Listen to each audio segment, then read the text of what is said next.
Point. Bonne journée. Si vous vous demandez s'il vaut la peine d'acheter une Toyota Camry de 7e génération et quels problèmes vous pourriez rencontrer lors de son fonctionnement, alors vous êtes au bon endroit. Ainsi, la Camry de 7e génération a subi un restylage en 2014.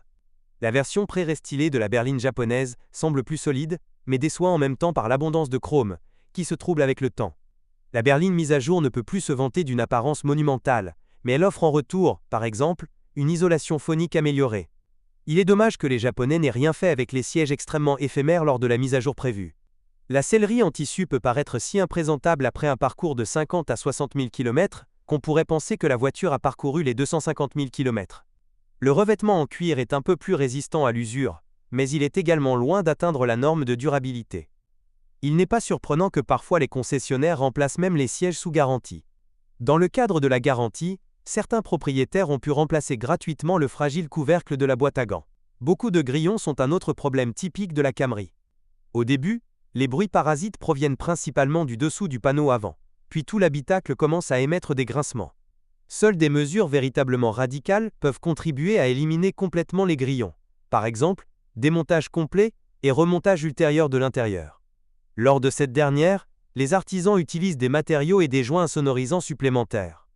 Mais il n'y a pratiquement aucune plainte concernant le système électrique de la Toyota Camry.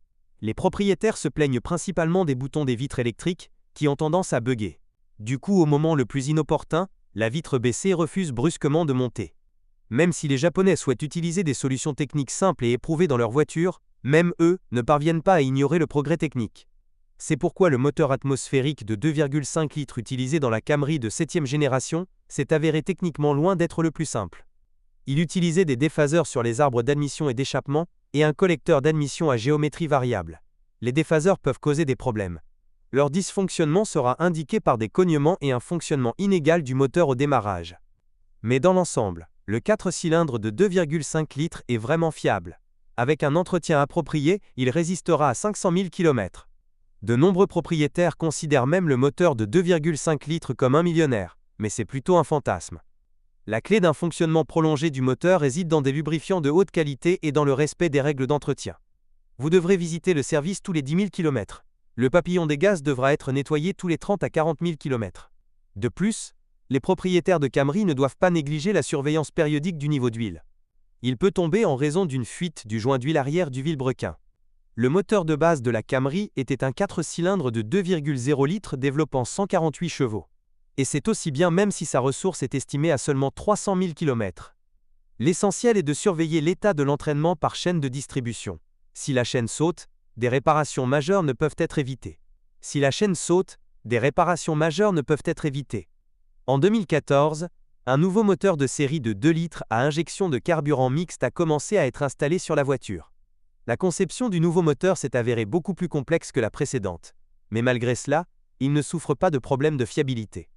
Il ne faut pas avoir peur que le groupe motopropulseur de la nouvelle série ait été assemblé dans l'une des usines chinoises de Toyota. La version haut de gamme de la Toyota Camry était équipée d'un moteur à essence 6 cylindres de 3,5 litres. Jusqu'en 2012, le moteur souffrait d'un problème d'embrayage à roue libre de l'alternateur. Heureusement, les ingénieurs de Toyota ont réagi rapidement et ont commencé à utiliser de nouvelles poulies. Dans le même temps, les ingénieurs ont résolu les fuites des durites du refroidisseur d'huile. L'équipe Toyota a passé plus de temps à rechercher la cause d'un mauvais démarrage à des températures inférieures à 0. Ce n'est qu'en 2013 que la société japonaise a commencé à remplacer les blocs de montage par de nouveaux, ce qui a résolu le problème. Mais avec une pompe peu fiable, qui parcourt environ 60 000 km sur tous les moteurs Camry, rien n'a été fait lors de la production de cette génération de berlines.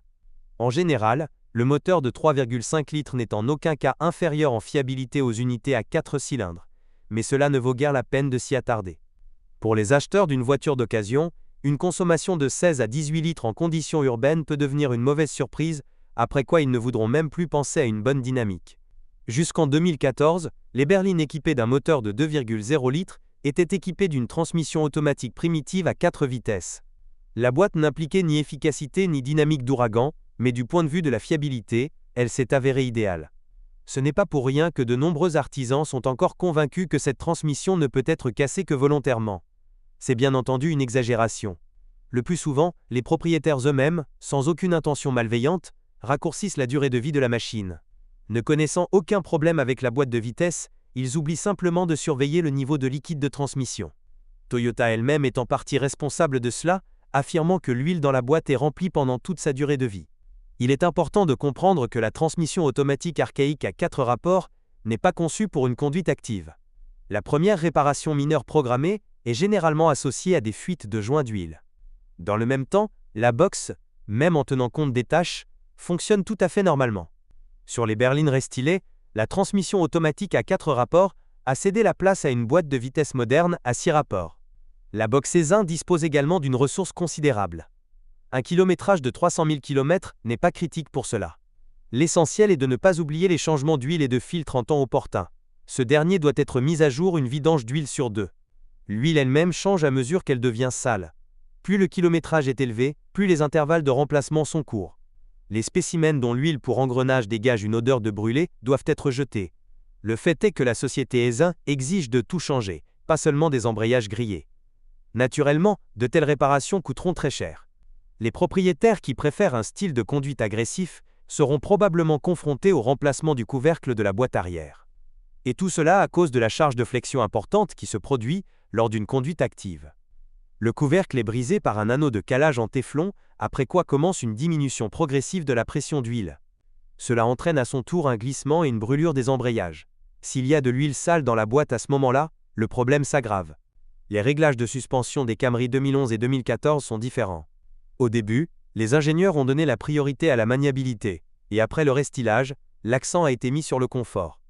Pour ceux qui ne connaissent pas cette fonctionnalité, tester plusieurs Camry peut être déroutant.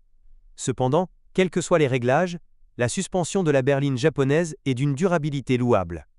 Les rotules, les bras de commande arrière et les amortisseurs peuvent facilement supporter 150 000 km. Les bagues de barre anti-roulis durent 2 à 3 fois moins, mais elles sont également très bon marché. Le seul inconvénient sérieux de la suspension de la berline japonaise est que ces éléments rouillent trop vite. Le démontage de pièces anciennes est souvent très difficile. Heureusement, cela doit être fait extrêmement rarement. Les plaquettes de frein de la Toyota Camry peuvent supporter 50 000 km. Les conducteurs calmes ont encore plus, jusqu'à 70 000 km. Le mécanisme de direction à crémaillère et pignon plaît également. Il dessert 250 000 km.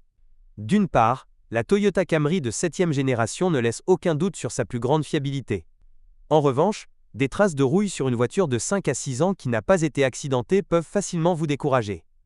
Heureusement, les propriétaires attentionnés qui ont pris connaissance de ce problème ont probablement réussi à effectuer un traitement anti-corrosion de haute qualité.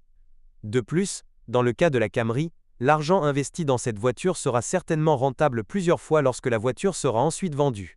Si vous êtes propriétaire, assurez-vous de laisser un commentaire sur cette voiture, votre avis aidera certainement les autres à choisir une voiture.